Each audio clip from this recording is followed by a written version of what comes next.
GOC-in-C general YK Joshi, corps commander general Harinder Singh ji और यहां मौजूद मेरे सभी बहादुर जवानों, मैं इसे अपना सौभाग्य मानता हूं कि आप लोगों का दर्शन करने का मुझे अवसर प्राप्त हुआ है। मैं यह मानता हूं अपने सेना के जवानों के संबंध में कि वह केवल एक सेना के बहादुर जवान ही नहीं है, बल्कि वह सचमुच भारत की आन बान और शान है।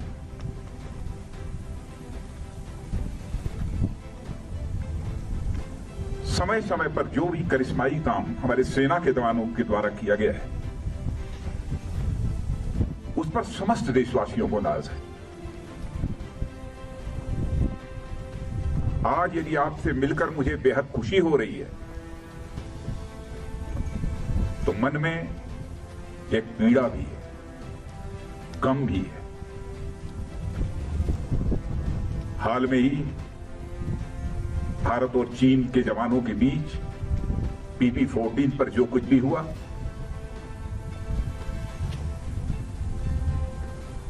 उसमें हमारे कुछ जवानों ने अपना बलिदान देते हुए अपनी सीमा की सुरक्षा की है। उनके खोने का गम है, आपसे मिलने की खुशी है। मैं उनकी स्मृति को स्मरण करना चाहता हूं, उनकी स्मृति को नमन करता हूं, उन्हें मैं हृदय से श्रद्धांजलि अर्पित करता हूं। और मैं ये कहना चाहता हूं कि हिंदुस्तान उनकी शहादत को कभी भूलेगा नहीं। हमारे प्रधानमंत्री जी ने भी आकर दो टूक शब्दों ने कहा है कि उनकी वह शहादत, उनका वह बलिदान किसी भी सूरत में व्यर्थ नहीं जाएगा।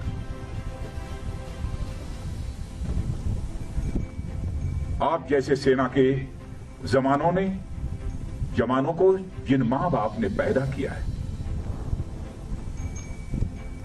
सचमुच मैं शीश झुकाकर उन मां बाप का भी अपनी तरफ से हार्दिक अभिनंदन करता हूं। हाल में जो कुछ भी हुआ है,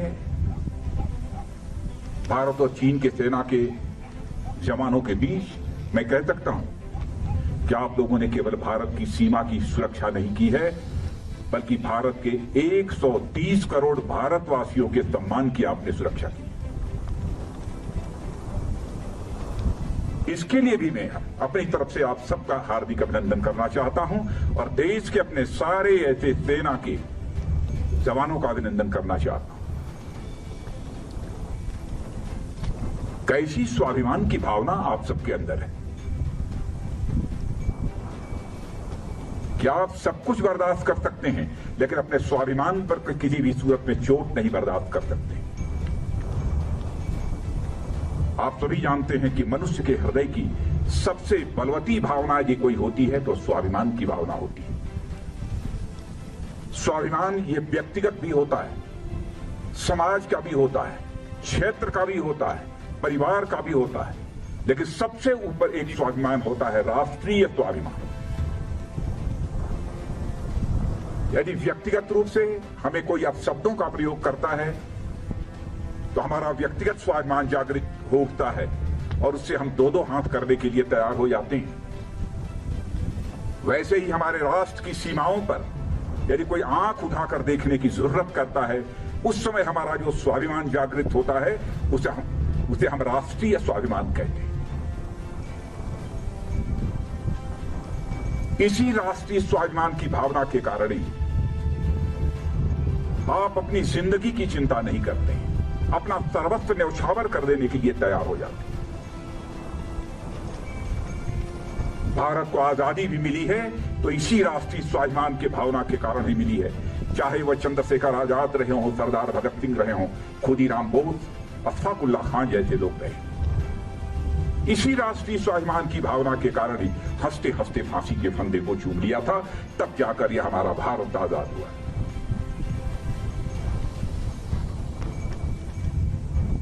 जितना भी आपके बारे में कहा जाए वह कम है।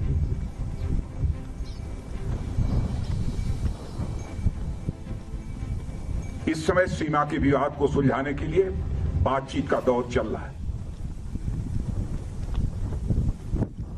जो कुछ अब तक की प्रगति हुई है बातचीत की, मामला हल होना चाहिए।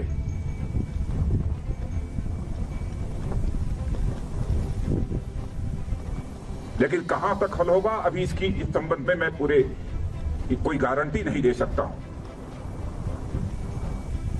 लेकिन मैं इतना यकीन दिलाना चाहता हूं कि भारत की 1 इंच जमीन को भी दुनिया की कोई ताकत छू नहीं सकती है, उस पर कब्जा नहीं कर सकती।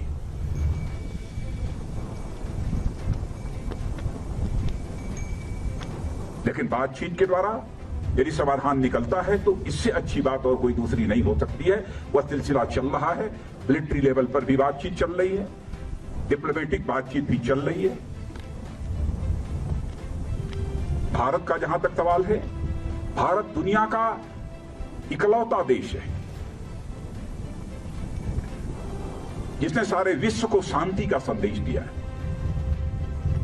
भारत दुनिया का इकलौता देश है जिसने कि दुनिया के किसी देश पर न तो कभी आक्रमण किया है और न दुनिया के किसी देश की 1 इंच जमीन पर कभी कब्जा किया है।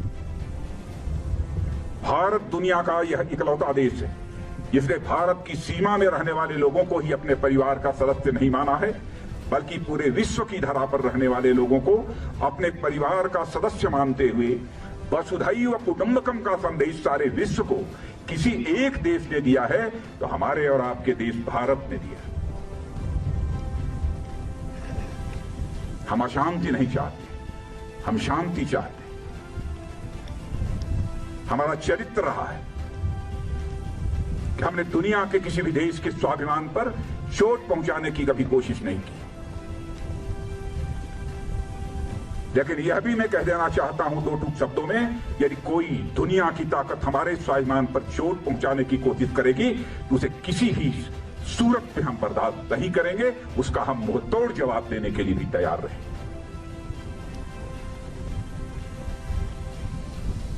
आप सबके ऊपर नाज है और आप सबके बीच आकर सचमुच मैं स्वयं को बहुत ही गौरवान्वित महसूस कर रहा हूं। इसीलिए यह सब सारी बातें मैं बोल रहा हूं। आपके ऊपर भरोसा है।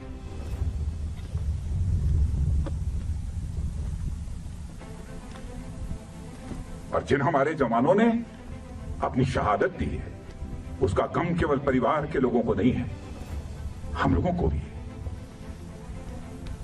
130 करोड़ भारतवासियों को।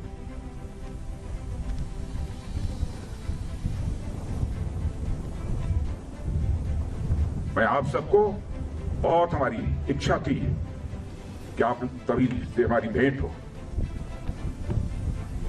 और मित्रों भरोसा रखना, अब हमारा भारत यह कमजोर भारत नहीं है, भारत का एक सशक्त नेतृत्व है। श्री नरेंद्र मोदी जैसा प्रधानमंत्री हमको मिला है, फैसला लेने वाला प्रधानमंत्री, दृढ़ इच्छा शक्ति का प्रधानमंत्री।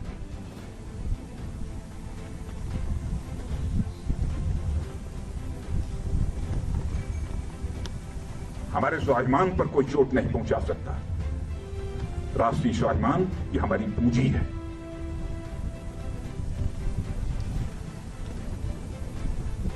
आज के अवसर पर मैं समझता हूं कि और अधिक कुछ कहने की जरूरत नहीं है।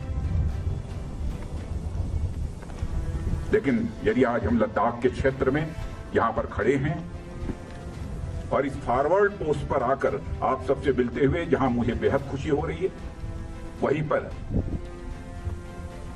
इसी लद्दाख के कारगिल द्रास सेक्टर में भारत की सीमा की रक्षा करते हुए, 1-1 इंच जमीन की रक्षा करते हुए हमारे सेना के जवानों ने जो शहादत दी है, उनको भी मैं इसमें स्मरण करना चाहता हूं और उनको भी मैं श्रद्धांजलि अर्पित करना चाहता हूं, क्योंकि कारगिल दिवस की भी एनिवर्सरी 26 जुलाई को है।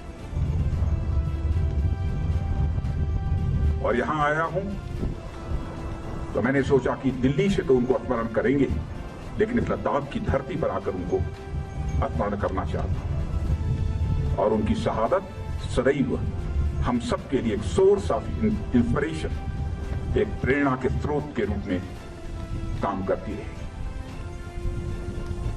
इन्हीं शब्दों के साथ पुनः आप सबको हार्दिक शुभकामनाएं देता हूं। आपको, आपका और साथ ही साथ आपके परिवार के सभी सदस्यों का भारत का रक्षा मंत्री होने के नाते शीश झुकाकर अभिनंदन करते हुए अपना निवेदन समाप्त करता हूं। भारत माता की, भारत माता की। गुड, एक बार बोलिए, भारत माता की, भारत माता की, भारत माता की, भारत माता की। बहुत बहुत धन्यवाद।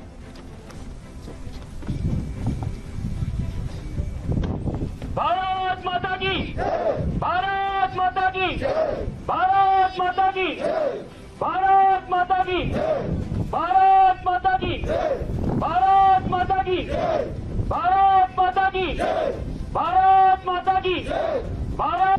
आ जाओ आ जाओ आ जाओ।